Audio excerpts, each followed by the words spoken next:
Assalamu alaikum dear students, this is Muhammad Amin, your English language teacher, and today we are passing on to our next video lecture number 25. In this video lecture we will learn present indefinite tense.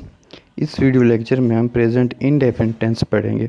Present indefinite और simple present होता क्या है? Simple present और indefinite में verb shows the action is mentioned simply without being anything said about the completeness and or incompleteness of the action. Present indefinite में जो verb है वो एक्शन के मुकम्मल होने या नामुकम्मल होने के बग़ैर उसके काम के बारे में बताता है। जैसे आई लव, मैं मोहब्बत करता हूँ। ही गोज़ टू स्कूल, वो स्कूल जाता है। उर्दू जुमलों के आखिर में लफ्ज़ ता है, ती हैं, ते हैं वगैरह आता है। जैसे वो सख्त मेहनत करता है, ही वर्क्स हार्ड। हम पतंग उड़ाते हैं, इसमें ते हैं आ गया, तो ये प्रेजेंट इंडेफिनिट टेंस है। प्रेजेंट इंडेफिनिट टेंस के उर्दू फ़िक्रों के आखिर में ता है, ती है, ते हैं वगैरह आता है। फार्मूला देख लेते हैं जी। Subject plus verb plus object. Verb की जो फर्स्ट फॉर्म है और फर्स्ट फॉर्म के साथ एस या ई एस का इजाफा आता है। Then rules for affirmative sentences, जो मस्बत सेंटेंसेस हैं उनके लिए जो रूल्स हैं उनमें 3 रूल्स हैं। पहले पढ़ लेते हैं।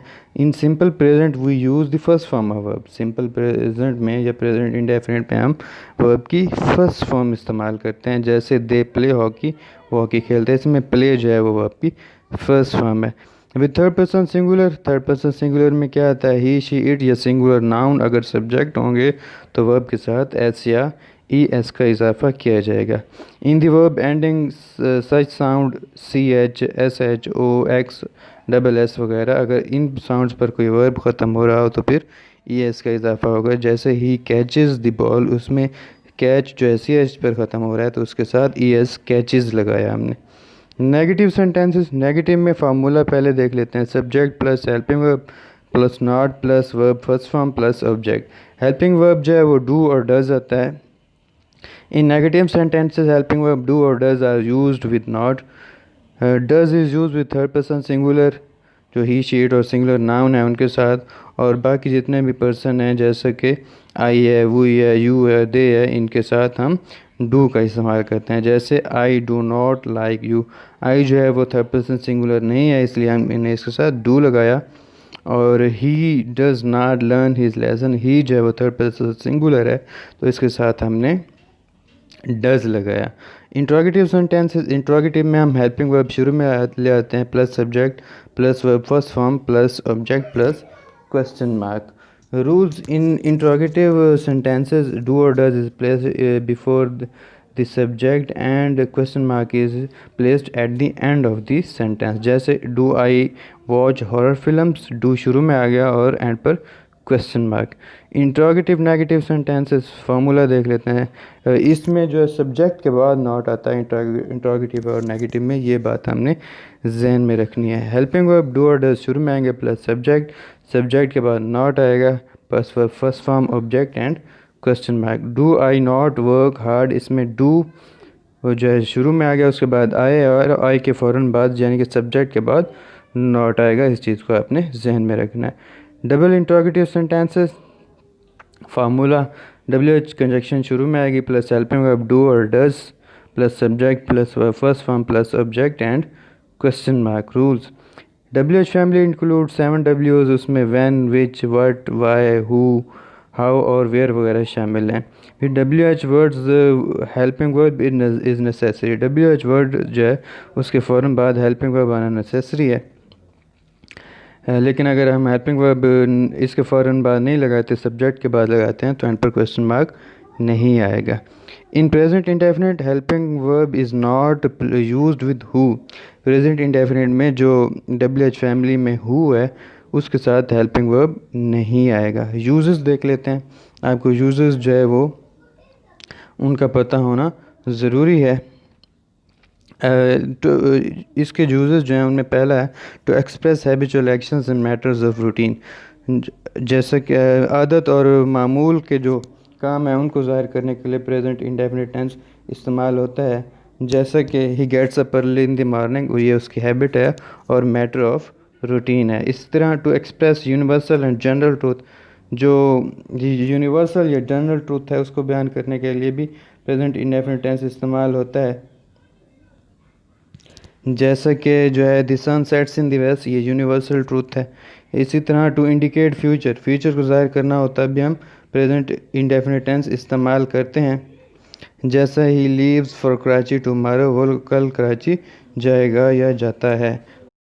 प्रेजेंट इंडेफिनिट टेंस फ्यूचर के मुतबादिल के तौर पर भी इस्तेमाल हो सकता है। इसी तरह in exclamatory sentences beginning with here and there, exclamatory sentences जो हेयर एंड देयर से शुरू हो रहे हैं उनमें प्रेजेंट इंडेफिनिट टेंस इस्तेमाल होता है। जैसे हेयर कम्स द बस, बस आती है।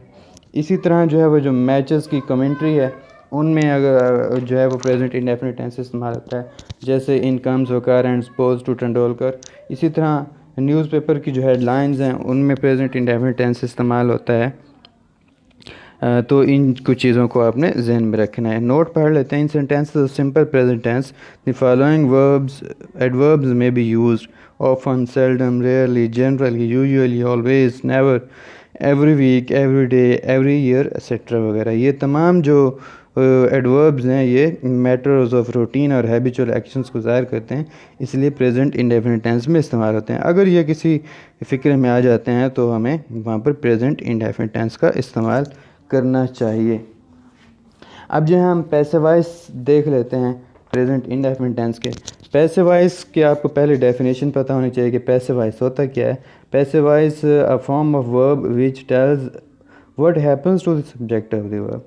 फॉर्म ऑफ वर्ब की ऐसी फॉर्म है जिसमें बताया जाता है कि सब्जेक्ट के साथ क्या होता है। जैसे the hot milk was drunk, गर्म दूध पिया गया।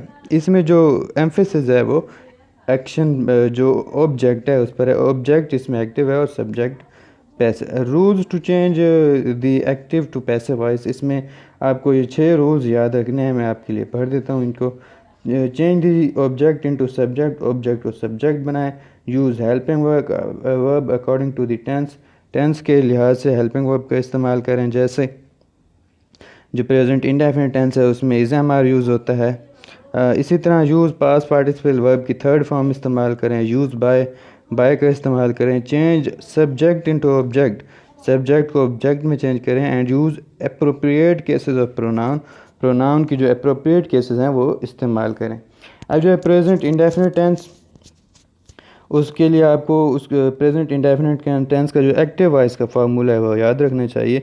सब्जेक्ट वर्ब और ऑब्जेक्ट, वर्ब के साथ एस या एस के इजाफा। क्योंकि अगर आपको जो एक्टिव वॉइस है उसका फार्मूला नहीं पता तो आप फ़िक्रे की पहचान नहीं कर सकते कि ये किस टेंस से बिलोंग करता है। तो पहली चीज़ जो है हमें पहचान होनी चाहिए टेंस की कि ये फ़िक्रा किस टेंस से बिलोंग रखता है, दैन ही हम उसको ठीक तरीके से चेंज कर सकते हैं। अच्छा, दूसरी बात यह है कि while changing into passive voice we use is-am-are as a helping verb in present indefinite tense। Present indefinite tense में हम हेल्पिंग वर्ब is-am-are इस्तेमाल करते हैं पैसिव वॉइस में तब्दील करते हुए। जैसे वीट इज़ प्रोड्यूस्ड, अब इसमें इज़ जो है वो हेल्पिंग वर्ब है। कुछ फ़िक्रे यहाँ पर दिए गए हैं, आप मैं एक फ़िक्रा आपके लिए कर देता हूँ, बाकी आपने खुद करना है। आई लव माई ब्रदर, इसमें आई जो है सब्जेक्ट है, लव ऑब्जेक्ट है और माई ब्रदर सॉरी लव जो है वो वर्ब है और माई ब्रदर ऑब्जेक्ट है। तो इसमें ऑब्जेक्ट को सब्जेक्ट बनाएंगे, माई ब्रदर हेल्पिंग वर्ब लगाएंगे according to the tense is हमारा आता है, चूँकि माई ब्रदर जो है वो सिंगुलर सब्जेक्ट है तो इसके साथ हमने इज़ लगाना है। My brother is past participle यानी कि थर्ड फॉर्म लगाएंगे। My brother is loved, by का इस्तेमाल करेंगे बाय, और आई जो है वो ऑब्जेक्ट बनेगा तो वो उसकी ऑब्जेक्टिव केस आएगी मी। तो my brother is loved by me. ये आपने जो बाकी सेंटेंसेस हैं वो इनको बनाकर सबमिट भी कराने हैं। शुक्रिया।